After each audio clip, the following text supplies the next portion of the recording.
So this woman specifically dropped this video 3 years ago, right? She dropped this video 3 years ago about making $210,000 in New York City. Okay.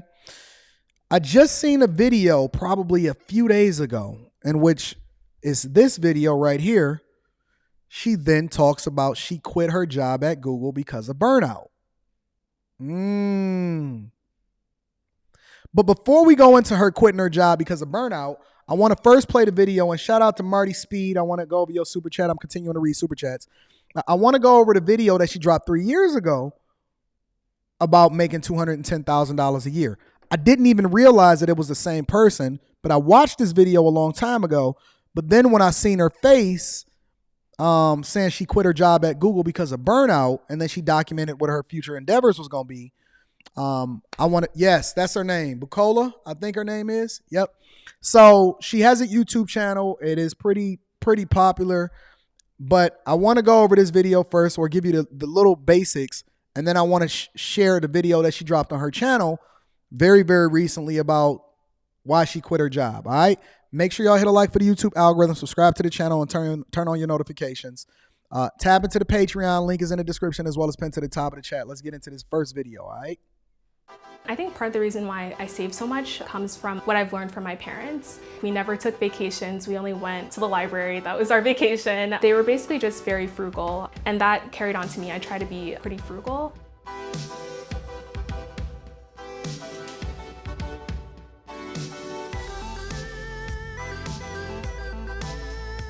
Hi, my name is Bukola Ayodele. I'm 25 years old, and I make $210,000 every year and live in New York City. I'm a software engineer working in the... Now, let me say this first and foremost. I know y'all probably gonna disagree with me. I know that y'all gonna feel a certain type of way, but listen, I just say whatever I think. But me, I like the way she looked. I think that she's sexy. I don't know. I got a thing for the chocolate ones, man. I got a thing for the chocolate ones.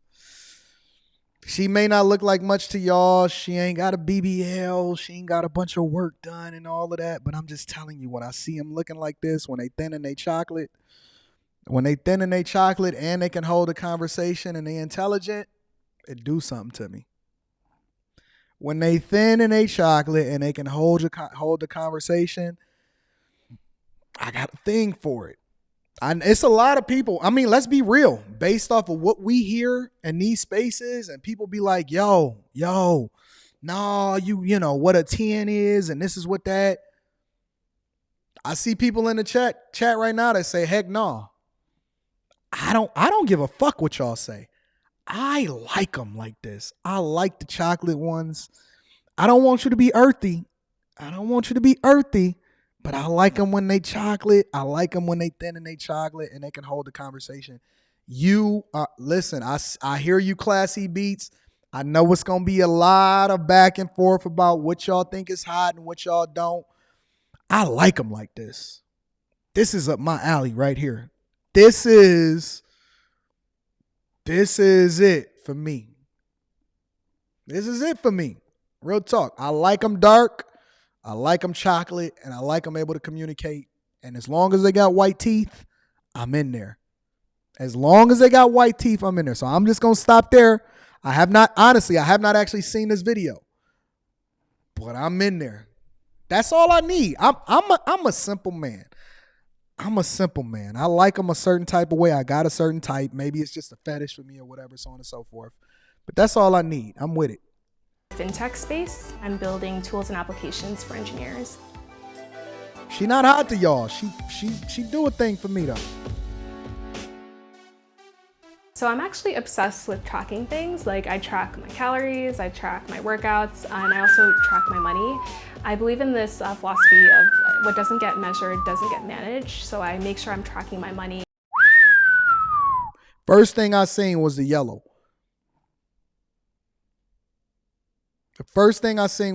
This chick's, see, y'all want these chicks that's going to spend all your money. I want a chick that's going to get on the program. I don't mind spending money on you, but I want a chick that got her head on straight. Yo, she said she saved Her $11,400 budget. She make $210,000 a year. She live in New York City and she saves $7,600 a month. Fuck what y'all talking about. I'm looking for a chick that know how to balance a budget. Y'all looking at all of this, is she a 10 and all of this other type of shit. She just became 10 times sexier to me. I don't know. I'm a bag chaser. I think a little bit differently.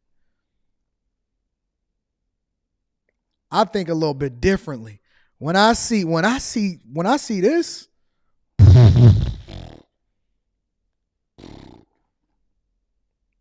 I know a wife when I see one. Y'all can say what y'all want to say. I don't even need to see nothing else. She donate $800 a month. She stacks $7,600 a month, which is the equivalent of almost $90,000 a year, right? Y'all looking at the wrong chicks, man. I know we supposed to be going over the fact of what her budget is and whether she quit her job or not. Y'all looking at the wrong women. She chocolate and she know how to balance her checkbook and she not overspending. She can have anything she want. I'm about to take her shopping. Hey, somebody tell Bukola to get in touch with Time Dog. I'm about to take her shopping. I'm about to go look. She ain't got nothing on there. All her stuff, she spent $177 in transportation, which means she probably ain't even got a car, right? Clothes, $300 a month. Food, $300 a month. Miscellaneous, $625. I'm sure what's the bottom? Housing, she spent $1,400 a month, which is way reasonable in New York City. I'm with it. And how I track my money is I use YNAB and I also use Personal Capital. I also have spreadsheets for my long-term goals. So I just make sure that every single month I'm allocating a little bit of money to hit those long-term goals. Me and these type of women, we build up great things. $4,000 and my room costs about $1,400. This is actually the most I've ever spent on rent, and I was a little mad to spend this much on rent, but the area is really nice and it's even closer to work, so I kind of save time in my commute. Now, again, I think that there's a difference between, what these guys in the chat, what they don't understand, a lot of y'all, what these guys in the chat don't understand, and this is how y'all fucking get y'all heart broken and y'all be texting me in the middle of the night, such as what y'all was doing in the beginning of the show. What these guys don't understand is that there's a difference between the wives and the hoes. I told y'all got to figure out y'all trying to turn hoes into housewives. And I'm telling you that there's a difference between a wife and a hoe, and then you play your position as a man. You got to be able to separate the difference. You got to be able to align yourself with somebody that's going to allow you to run the bag up. You don't want to be in the space where you only focusing on the superficial things, because that is the thing that's going to prevent you from running the bag up. You rather get a nut off than be rich. These niggas is weak out here. You rather get a nut off than be rich. What's wrong with y'all? Man, I don't care nothing about these hoes. Listen, when you didn't had enough of them in your lifetime, you don't even value the same thing that other dudes value about women. It's probably because they ain't really getting no women, and that's why they speak on it so hard. Oh, I need that. Man, once you get past it, it's just like driving a new car. The new car smell wear off. You got one, you done drove them all. You get you a Benz, you get you a whatever it is that you're gonna drive. It's just a car to me now. Now you're supposed to get that out of your system early. That's why the hoes is there, right? That's why it's hoes and wives. Once you get that out of your system early, if you get it out early enough, you can make the right decision as to whether or not you actually want to be with a wife or a hoe.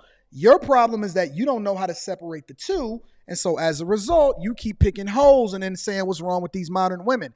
You ain't picked a wife, my nigga. If this chick is sitting out here single, that's wild to me. If she's single, that is wild to me.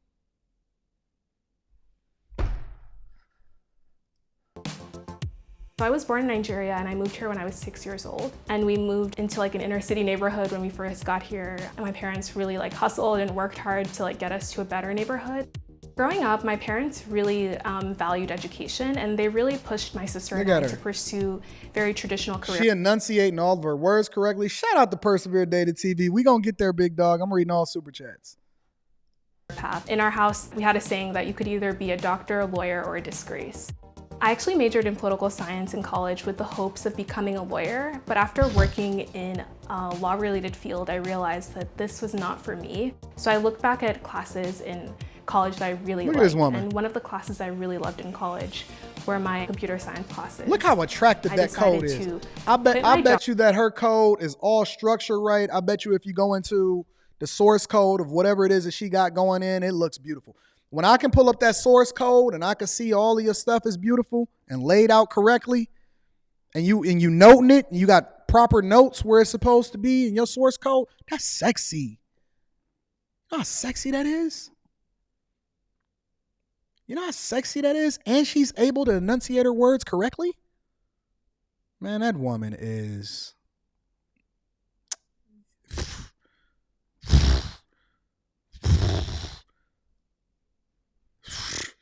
Y'all over here looking at whether or not she,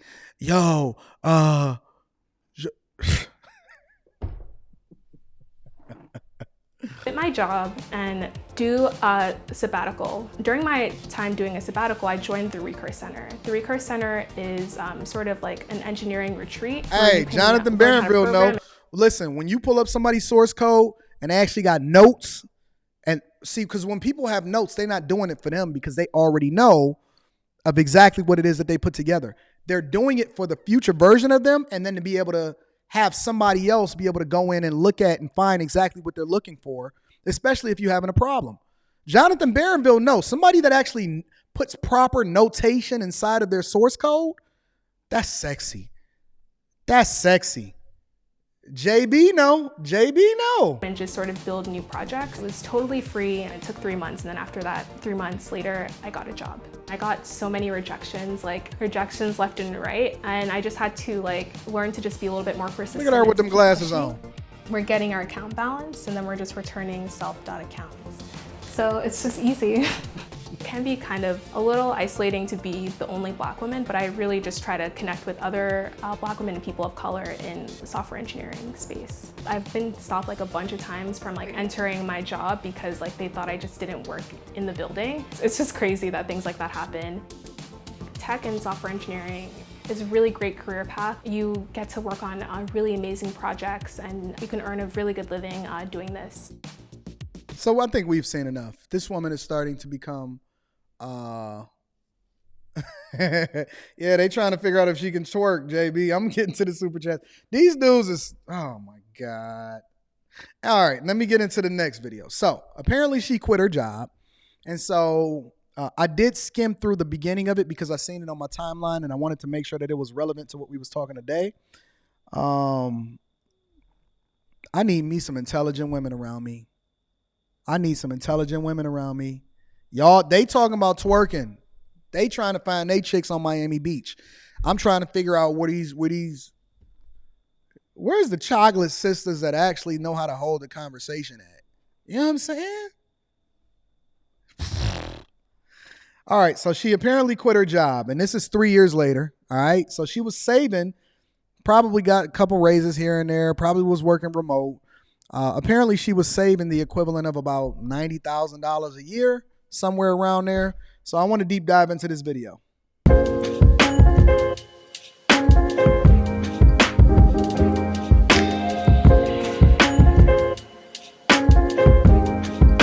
Ain't picked up a pound.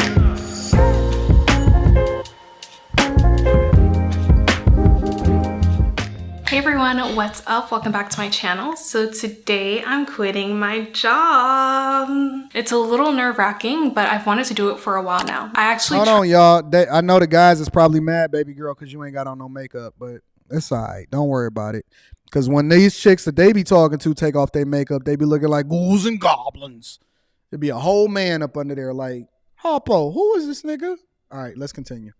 tried to do it like 6 months ago, but I was a little too scared. But now savings are good. I have a plan. So I'm gonna quit my job. Not a woman with a plan. With my boss. I'm a little bit nervous. But it's gonna be okay. I have my notice of resignation ready to go. So yeah, let's quit our job today. Hello. Hi, how are you?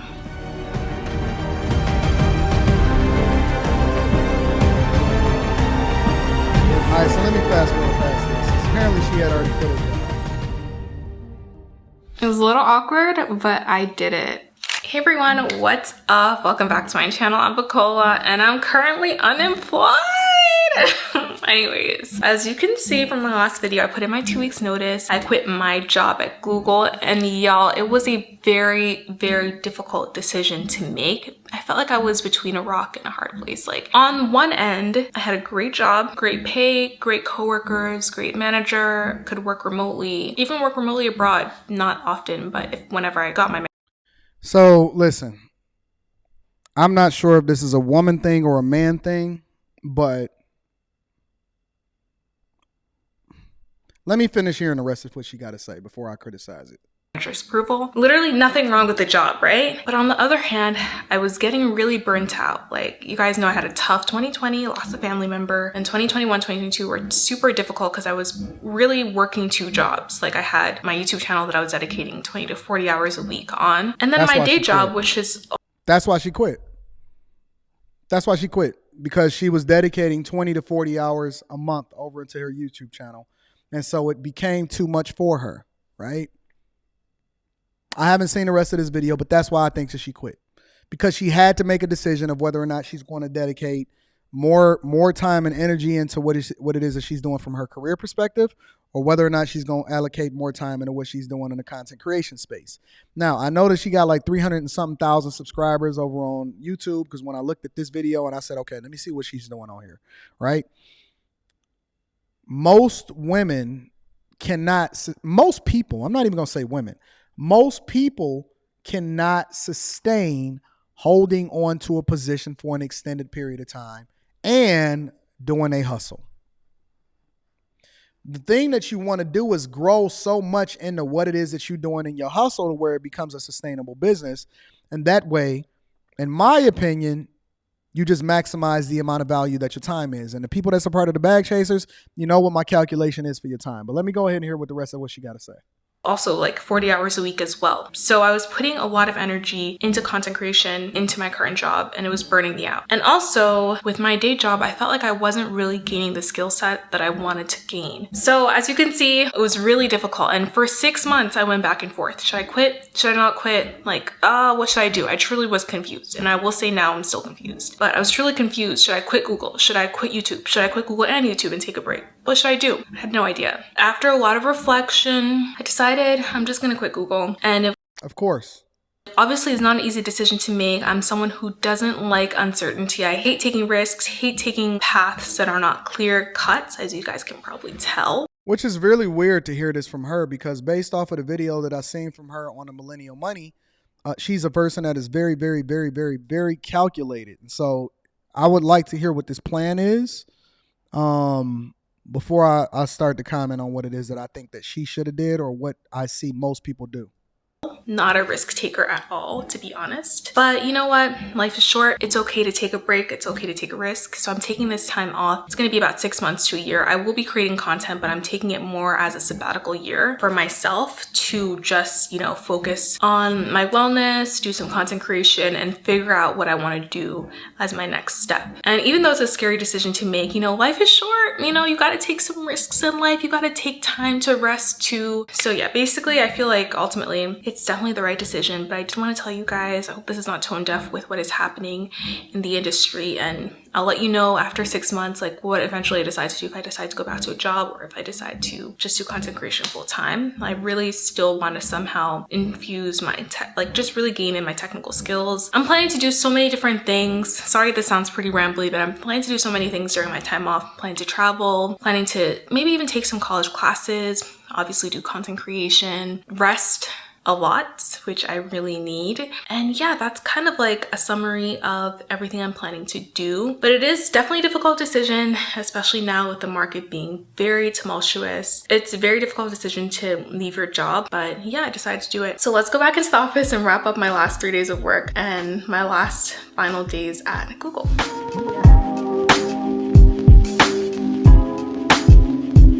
Well, obviously, so it's officially my last week at Google. For the past couple weeks, I've been visiting other coworkers, networking with people, connecting with people before I left. And for these next 3 days, I'm going to be basically exploring the different offices. Starting first with the Hudson Yards office. I've never been to this office before. I think it's where mostly marketing people sit. And they have 3 different cafes there. So we're going to go and check it out for the first time. So let's head into the office.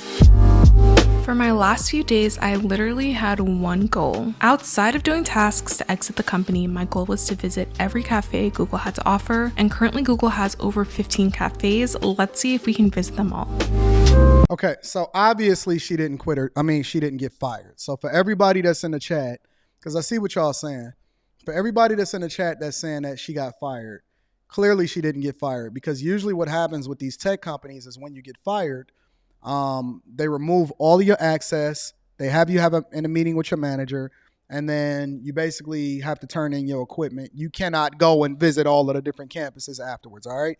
So she put in her 2 weeks, and then she started exploring all of this other type of stuff. And so I'm guessing that that's what the rest of the video is. So she didn't get fired. All right. So that's first. The second thing that I want to say is, let me go back to her. The second thing that I want to say is, she has a very, very good career, all right? Because she has a good career, she doesn't move the same way that regular people move.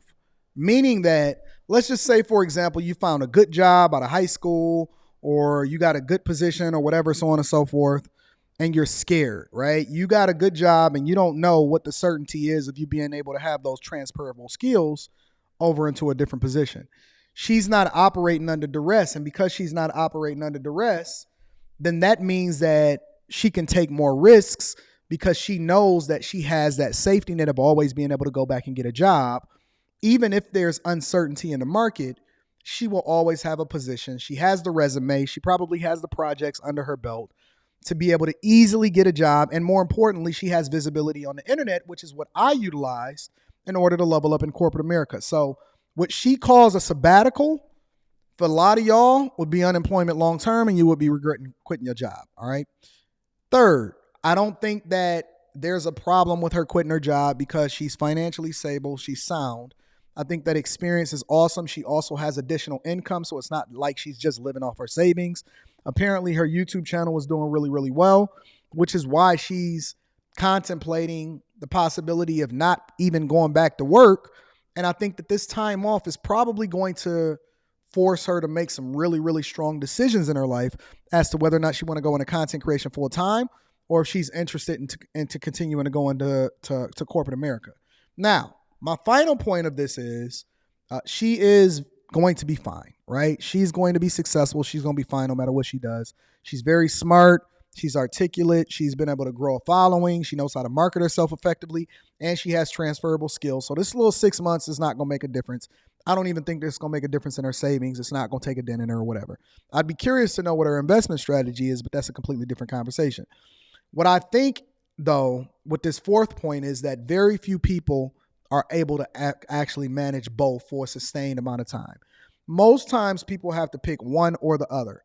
For somebody like me that's still in corporate America, right, that's able to maintain having a position that requires a lot of your time, and doing different businesses and doing content creation at a high level, doing it more than people that don't even have a regular job, I think that that is a unique individual, and I would not ever say that that is something for a woman. I think when you find a woman like that can do both for a long time, that is a unicorn. Because most women just ain't built like men. They don't have the same stamina. They don't have the same body structure. I think that women do need rest a lot of times. And it's very hard for them to be able to have even a social life because women don't know where the balance is. Usually they go hard into all of these things. And, you know, if you're going to be successful, you got to compete against people like me. And that take a lot out of you. Somebody in the chat, Ray Meester, says YouTube is really tough. YouTube is probably the toughest thing that you guys will ever do in your entire life. Because if y'all don't catch a wave and you don't become successful right away, most of y'all gonna fail and y'all gonna fall off. The same way that small businesses, it's really tough to start a small business and be successful in that. The overwhelming majority of small businesses, over 80%, it's a one-person business, right? And it don't even mean that it's profitable. It just means that they filed what they state and then they went and got an EIN from the IRS, right? So I think the show be fine. I think the show be successful. But I always like to advocate, if you love it enough, then figure out how to do both, unless you're a person that's really responsible like her. Another thing that she has going for her is that she don't have any kids. She don't have anybody dependent on her. So she has the availability to be able to explore life, go travel, because she's only paying for one. She can mitigate her costs. She still has income coming in. And she's been very frugal and smart with her money. So kudos to her. Kudos to her. I think that, it's important for us to show successful people and break those situations down, just as important as it is for us to show the scammer, like the lady from LaSalle University the other day, that literally finessed the whole Tesla out of her part-time job while she was supposed to be an athlete. And she was trying to get she had took over $500,000 in 3 weeks and was trying to get another $1 million right after that. So kudos to her. Maybe I'll try to reach out to her and have a conversation or an interview of her.